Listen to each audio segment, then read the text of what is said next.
தென்னாடுடைய சிவனே போற்றி எந்நாட்டவர்க்கும் இறைவா போற்றி. அனைவருக்கும் வணக்கம். இந்த காணொளியில் நம்ம தமிழ் சைவர்களுடைய அந்த இறுதி சடங்கு என்று சொல்லக்கூடிய இறப்பு கிரியைகள் ஏன் ஒவ்வொரு இடத்திற்கும் மாறுபட்டு இருக்கின்றது என்பதை தான் சிந்திக்க போகிறோம். நம்முடைய தமிழர்கள் அவர்களுடைய இறப்பு சடங்குகளை இப்பொழுது 3 அடிப்படையில் செய்து கொண்டிருக்கின்றார்கள். ஒன்று, தமிழர்களுடைய மரபு அடிப்படையில் செய்து கொண்டிருக்கின்றார்கள். இன்னொன்று, சைவ சமய அடிப்படையில் செய்து கொண்டிருக்கின்றார்கள். மூன்றாவது, வைதீக சமய அடிப்படையில் செய்து கொண்டிருக்கின்றார்கள். இந்த சைவ சமய அடிப்படையில் செய்வதையும் மற்றது வைதீக அடிப்படையில் செய்வதையும் பின்னால் வரக்கூடிய காணொளிகளை நம்ம பார்ப்போம். இந்த காணொளியில் பொதுவாக தமிழர் மரபு அடிப்படையில் பெருமளவு இன்றைக்கு செய்யக்கூடிய இந்த இறப்பு சடங்குகள் எல்லாம் தமிழர் மரபு அடிப்படையில் தான் நடைபெற்று கொண்டிருக்கின்றன. அந்த அடிப்படையில் தான் நாம் அதற்கு முதன்மை கொடுத்து சிந்திக்க போகிறோம். முன்பு காலத்தில் இந்த தமிழர் மரபு அடிப்படையில் இந்த கிரியைகளை செய்தவர்கள் என்று முன்னோர்கள், சான்றோர்கள், பெரியவர்கள் இருந்திருக்கின்றார்கள். அவர்கள் தமிழரிடையே இருந்த இந்த குல அடிப்படையில் அரசர், வணிகர், வேளாளர், வீரர் என்கின்ற இந்த 4 பிரிவுகளை தெய்வ சேக்கிழார் பெரிய புராணத்தில் சொல்கிறார்.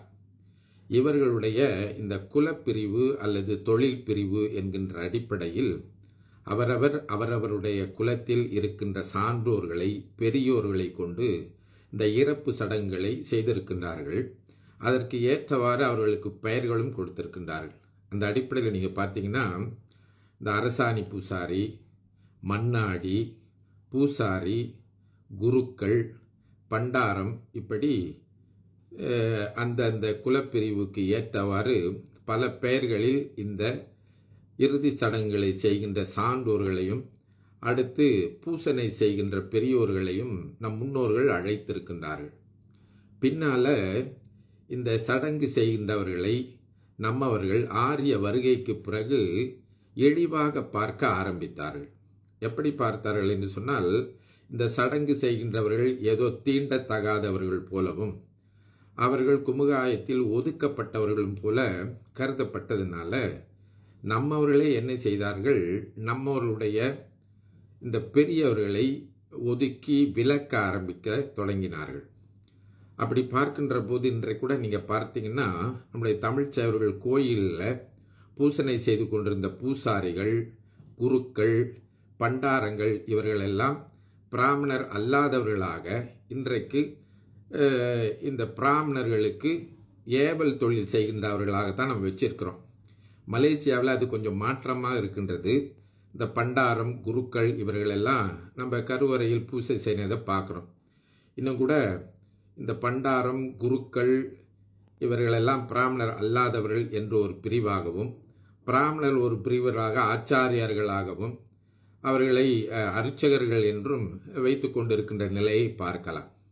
இந்த நிலைதான் இன்னும் கடுமையாகி இந்த இறப்பு சடங்குகளை செய்கின்றவர்களை ஒதுக்கப்பட்டவர்களாக அவர்கள் கருதினதுனால இவர்கள் இந்த இறப்பு சடங்குகளை செய்து கொண்டிருந்த இந்த பெரியவர்கள் அதை செய்வதிலிருந்து தங்களை விலக்கி கொண்டார்கள். அடுத்து அவருடைய பிள்ளைகள் அதை தொடராமல் போய்விட்டார்கள். இறப்பு சடங்குகளை செய்தாலே மக்கள் இழிவாக பார்க்கின்றார்கள். அவரிடத்தில் பொன் கொடுக்க மாட்டாங்க, திருமணம் செய்து கொள்ள மாட்டாங்க, அவளுடைய நல்லது கெட்டதுக்கு போக மாட்டாங்க, கொடுக்க மாட்டோம், எடுக்க மாட்டோம்னு சொல்கிறாங்க இல்லைங்களா. அப்படிலாம் ஆகிப்போனதுனால இந்த நம்முடைய சடங்கை, இறப்பு சடங்கை நாமே செய்து கொண்டிருந்த ஒரு வழக்கமானது என்ன ஆகிப்போச்சு அப்படின்னு பார்த்தீங்கன்னா, அடுத்த தலைமுறையினுடைய கையில் கொடுக்கப்படாமல் போய்விட்டது. அப்படி போய்விட்டதுனால என்ன ஆகிப்போச்சு அப்படின்னு பார்த்தீங்கன்னா, இந்த இறப்பு சடங்குகளை முறையாக தமிழர் பண்பாட்டின்படி எப்படி செய்வது என்பது தெரியாமல் போய்விட்ட ஒரு கையறு நிலை ஏற்பட்டு விட்டது.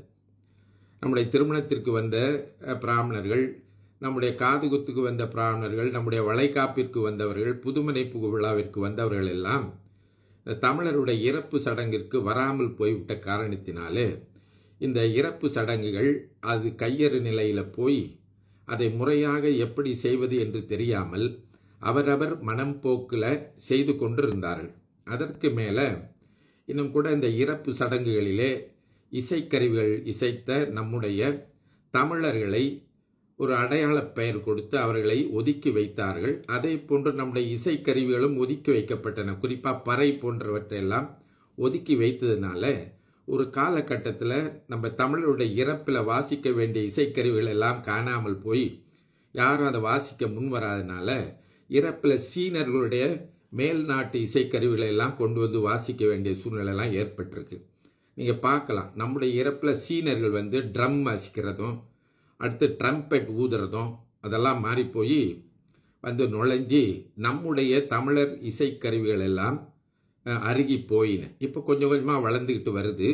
இருந்தாலும் அவர்களை பார்க்கின்ற அந்த நோக்கம் இன்னும் மாறாமல் இருக்கின்றது. அது தவிர ஒப்பாரி வைக்கின்ற கலைஞர்கள், அடுத்து சுடுகாட்டில் இந்த பிணத்தை எரிக்கின்றவர்கள், அதற்கு மேலே சுடுகாட்டில் இந்த நாவீதர்கள் என்று சொல்லக்கூடிய சவரம் செய்கின்றவர்கள், அடுத்து வண்ணான், இவங்களெல்லாம் நாம் குறைவாக பார்த்ததுனால இழிவாக பார்த்ததுனால அவங்கெல்லாம் சாவுக்கு நமக்கு துணை நிற்பதனால அவங்கள நம்ம ஏதோ விலக்கப்பட்டவர்கள் போல பார்க்குறோம். அவர்களுக்கு வெட்டியான் என்கின்ற ஒரு பெயரை கொடுத்தோம். அதனால் இந்த இறப்பு தொழில் செய்கின்றவர்கள் என்ன பண்ணிட்டாங்கன்னா எல்லாரும் கை விட்டுட்டாங்க. இப்போ நம்ம அவர்கள் நிறைய படிக்கிறோம், படித்து பல நிலையில் உயர்ந்து இருக்கிறோம். நாம் என்ன நினைக்கிறோம், நாம் இது போன்ற தொழில்களை செய்தால் நம்முடைய குமுகாயத்திலிருந்து இழிவாக பார்ப்பார்கள், பிரித்து வைப்பார்கள் சொல்லி அடுத்த தலைமுறையினர் என்ன பண்ணலை, இதை ஈடுபடுத்திக் கொள்ளலை. மற்ற சமூகங்கள் மற்ற இனத்தில் மற்ற சமயத்தில் பார்த்தீங்கன்னா இப்படி செய்கின்றவர்களை அவர்கள் இழிவாகவோ தாழ்வாகவோ குறைத்து மதிப்பீடோ செய்வது கிடையாது. இப்படிப்பட்ட சூழ்நிலை தான் இன்றைக்கு பார்த்தீங்கன்னா எடுப்பார் கைப்பிள்ளை போல அவரவர் விரும்புகின்ற முறையில் இந்த இறுதி சடங்குகளை செய்கின்றார்கள். அதனால் பல வேறுபாடுகளை நம்ம பார்க்குறோம். ஒருவர் ஒரு மாதிரி செய்கிறாங்க. அதான் இந்த இறப்பு சடங்குகளை பற்றி சொல்லுகின்றவர்கள் கூட அதை சொல்வதற்கு துணிவதில்லை. நீங்கள் ஒரு கருத்தை சொன்னால் நாங்கள் இப்படி செய்கிறோமே, அவங்க அப்படி செய்கிறாங்களே, எது சரி, அதாங்க ஒரே குழப்பமாக இருக்குது அப்படின்லாம் பேசுவாங்க. அப்போ அதனால் இந்த முறையாக செய்யப்பட வேண்டிய ஒன்றை நாம் என்ன பண்ண வேண்டியிருக்கின்றது, மறுபடியும் மீட்டெடுப்பு செய்ய வேண்டியிருக்கின்றது. அதற்கு மேலே எல்லா சூழ்நிலையிலும் எல்லோரும் செய்யக்கூடியது ஒன்றாக இருக்க வேண்டும் என்று நாம் எதிர்பார்க்க முடியாது. அவரவருடைய குல வழக்கப்படி அவரவர்களுக்கென்று சில பின்பற்றுதல் இருக்கின்றன, நடைமுறைகள் இருக்கின்றன. அவற்றை நாம் ஏற்றுக்கொண்டு அடிப்படையாக இருக்கக்கூடிய சிலவற்றை அதில் மூட நம்பிக்கைகளை நுழைக்காமல் நம்ம கண்டிப்பாக அதை அடுத்த தலைமுறையினருக்கு கொண்டு போய் சேர்க்க வேண்டியவர்களாக இருக்கின்றோம். சில வேளைகளில் இறப்பில் நாம் பார்க்கக்கூடிய சில சடங்குகள் எல்லாம் பார்த்தீங்கன்னா நம்முடைய சமயத்திற்கும் பண்பாட்டிற்கும் ஏற்புடையதில்லாமல் இருக்கின்றது. விருப்பம் போல எல்லோரும் ஒன்றை சொல்கின்றார்கள்.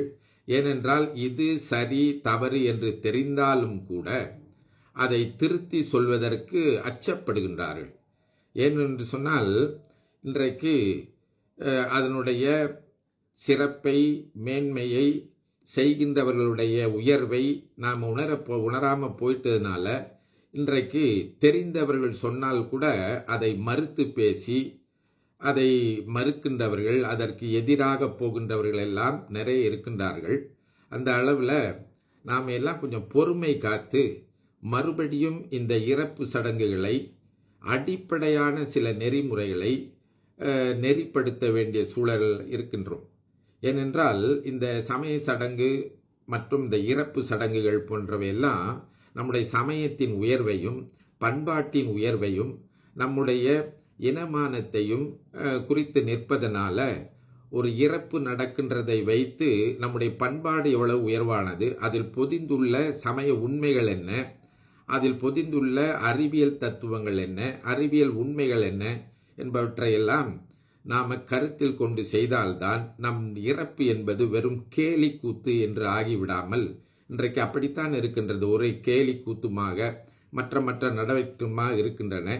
அவற்றையெல்லாம் நாம் தவிர்க்க வேண்டியவர்களாக இருக்கும். இனி அடுத்து வரக்கூடிய காணொளிகளில் முறையாக எப்படி செய்வது என்பது பற்றியும், இந்த பேக்கேஜ் என்று சொல்லக்கூடிய சிப்பம் என்று சொல்லக்கூடியவர்கள் நமக்கு செய்து கொண்டிருக்கக்கூடிய பெரிய உதவியும் நினைத்து அவர்களை போன்றவர்களை நாம் இழிவாக கருதக்கூடாது என்பதை அடுத்தடுத்த காணொளியில் காணலாம் என்று சொல்லி இந்த அளவிலே நிறைவு செய்கின்றேன். திருச்சிற்றம்பலம்.